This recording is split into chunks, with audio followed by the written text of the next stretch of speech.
Ayo masuk Pak, bersama lagi bersama saya. Suwardi. Suhadi dan saya Emi Kodri. Nah kali ini kita kan seperti biasa ada konten namanya ngopi.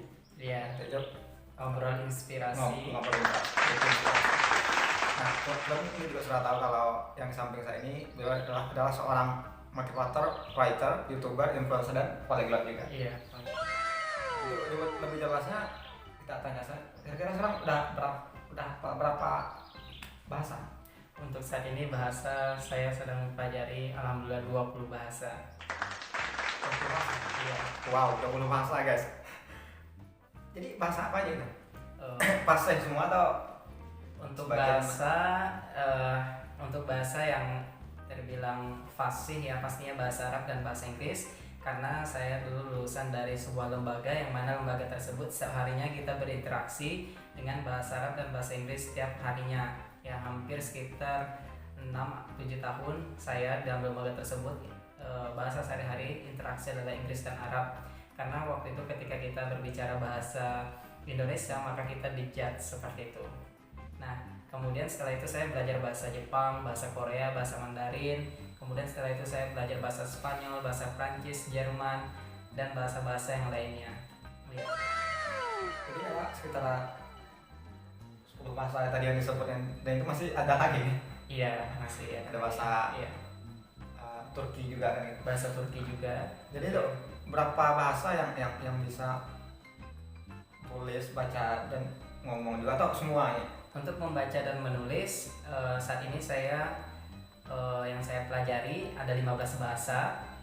Yang mana bahasa tersebut saya ya tidak sekedar hanya memperkenalkan diri, cuman saya juga belajar cara nulisnya, kemudian cara baca, kemudian saya juga belajar sama native speakernya, saya berkomunikasi sama orang-orang luar negerinya. Iya. Five team language. Jadi proses belajar 15 bahasanya bagaimana? Mau itu otodidak atau kursus atau what? Ya, nah ini untuk teman-teman semua, ada tips juga dari saya pribadi. Kalau saya ditanya cara belajarnya seperti apa, pertama saya belajarnya secara otodidak, kemudian yang kedua saya secara privat. Jadi sebelum saya belajar suatu bahasa, saya mempelajarinya terlebih dahulu, tapi secara otodidak. Nah kemudian saya ingin memastikan bahasa yang saya pelajari bersama dengan native speakernya agar lebih tepat cara pengucapannya, maka saya belajar dengan secara privat. Kira-kira apa motivasinya belajar bahasanya apa gitu? Untuk mempelajari bahasa, motivasi saya adalah batas bahasamu adalah batas duniamu. Artinya Batas bahasamu batas. adalah batas duniamu. Ya, karena dengan kita bisa bahasa asing ini maka kita bisa memperluas jaringan kita baik di sosial, kemudian kita juga bisa menambah relasi kita, kemudian wawasan kita juga. Ya, salah satunya dengan bahasa tersebut kita akan mudah mau kemanapun negara yang kita tujui. Ya, jadi teman-teman sekalian, saya harap untuk kepada teman-teman semua tidak hanya sekedar bahasa Inggris dan bahasa Arab. Mungkin teman-teman anggap kita sudah bahasa Inggris itu sudah akan selamat, kita sudah akan aman di negara-negara luar. Akan tapi ada beberapa negara yang tidak menerima seperti bahasa Inggris, malah mengutamakan bahasa mereka, seperti negara Turki. Ya, untuk negara Turki sendiri di sana yang mana orang-orang Turki tersebut lebih mengutamakan bahasa mereka. Seperti itu. Jadi kalau di Turki kita bahasa Inggris nggak dilayani. Kalau untuk bahasa Inggris mereka respect, namun mereka akan jauh lebih respect apabila menggunakan bahasa mereka. Seperti itu.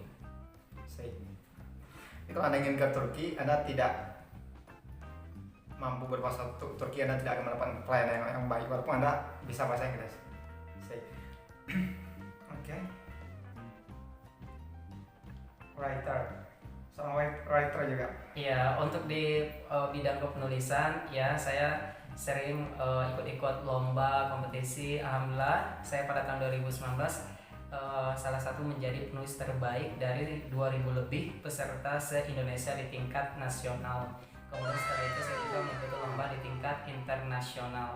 Alhamdulillah untuk karya buku saya sudah memiliki sampai puluhan buku insya Allah, dan saya sekarang sedang menulis novel yang baru. Nah tadi banyaknya bahasa itu gitu. Ada bahasa ada sekitar 15 bahasa tadi yang disebutkan. Nah kira-kira kan untuk orang di luar ini kan mungkin kita sulit untuk belajar banyak bahasa gitu kan. Dan kalau kita harus memilih satu bahasa saja atau tiga bahasa kan itu, kira-kira bahasa apa ya supaya kita bisa mampu lah kita supaya kita mendapat peluang lebih besar dalam dunia. Kalau saran saya dari pribadi, bahasa apa sih yang lebih utama jika dibandingkan dengan bahasa-bahasa yang lain?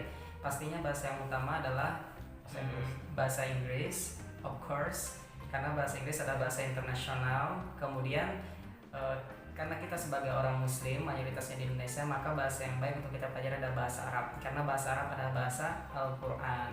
Kemudian yang ketiga adalah bahasa Mandarin, karena bahasa Mandarin merupakan bahasa paling terbanyak penuturnya di dunia. Oh ya? Ya, jadi bisa teman-teman belajar bahasa Inggris, Arab, dan bahasa Mandarin. Dan tidak ada ruginya kok untuk belajar bahasa asing. Siap. Nah, terakhir nih.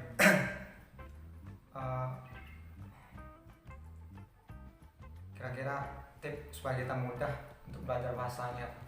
Nah, mungkin banyak di YouTuber atau polyglot lain yang sudah memberitahu kan kita cara belajarnya seperti ini. Dari banyaknya tips itu kita ringkas saja. Kalau kita harus melakukan 2 saja, namanya ada yang membaca atau sering hafal kosakata atau sering mendengar namanya, atau kursus sering nonton konten ini. Nah, kalau ada dua aturan saja supaya kita bisa belajar bahasa itu, kira-kira saran dari seorang polyglot yang sudah menguasai 20 bahasa lebih ini kira-kira apa? Untuk menguasai Yang suatu pertama bahasa adalah, kalau dari saya, 1, kalau jika hanya 2 yang diberikan maka cukup 1 teori sebanyak 50%, kemudian yang kedua adalah praktek sebanyak 50%. Nah, cuman 2 itu kunci jika kita ingin mempelajari bahasa. Kenapa sih? Contoh, kita sudah belajar bahasa Inggris ya, kita sudah belajar bahasa Inggris dari SD, SMP, SMA, bahkan kuliah, tapi kita tidak bisa berbahasa Inggris. Nah, ini menjadi pertanyaan kita, karena pelajaran yang kita pelajari selama ini kita terlalu banyak teori, namun kita tidak pernah mempraktekkannya atau jarang sekali dalam memprakteknya. Itulah sebab kenapa kita tidak bisa, padahal baru 1 bahasa ya. Oleh dari itu, kepada teman-teman semua, jika ingin mempelajari bahasa, bisa mempelajari secara teori 50%, kemudian bisa juga mempelajari secara prakteknya 50%. Artinya balance, seimbang antara keduanya. Secara teori kita paham dan secara praktek juga kita bisa. Ya, seperti itu. Praktek dan teori. Iya, praktek dan teori. Praktek dulu atau teori dulu? Teori terlebih dahulu agar Teori dulu. ya, kemudian kita pahami benar-benar teori tersebut, karena untuk mempelajari suatu bahasa asing itu pasti tidak mudah ya teman-teman, tidak semudah membolak-balikan telapak tangan. Contoh, kita belajar bahasa Turki tiba-tiba langsung bisa, tidak mungkin.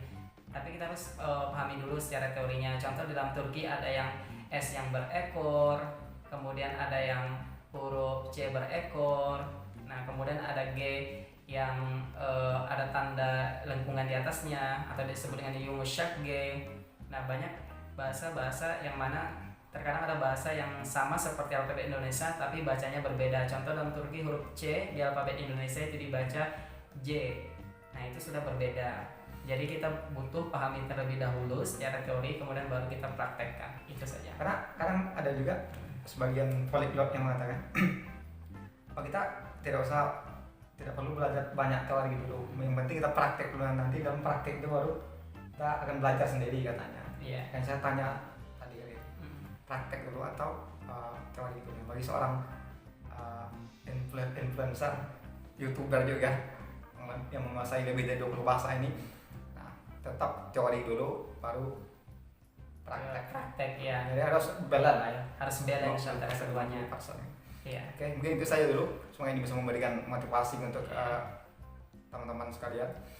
Kemudian jangan lupa Apa? tekan tombol. Apa ya? Kemudian jangan lupa teman-teman sekalian dukung channel ini. Semoga channel ini bermanfaat. Apalagi channel ini adalah channel bentuk edukasi. Saya berharap pada teman-teman semua semangat, terutama dalam belajar bahasa internasional. Ingat, language is speaking, without speaking is nothing. Kemudian jangan lupa untuk tekan tombol Language is speaking, without speaking is nothing. Oh, apa nih? Artinya, ada yang tahu artinya? Nanti kalau yang tahu silahkan komentar di bawah ya. Asik. Oke, jangan lupa untuk teman-teman semua tekan tombol subscribe, kemudian like dan share kepada teman-teman kepada teman-temannya jika channel ini bermanfaat. Oke, See you next video. Goodbye. bye bye.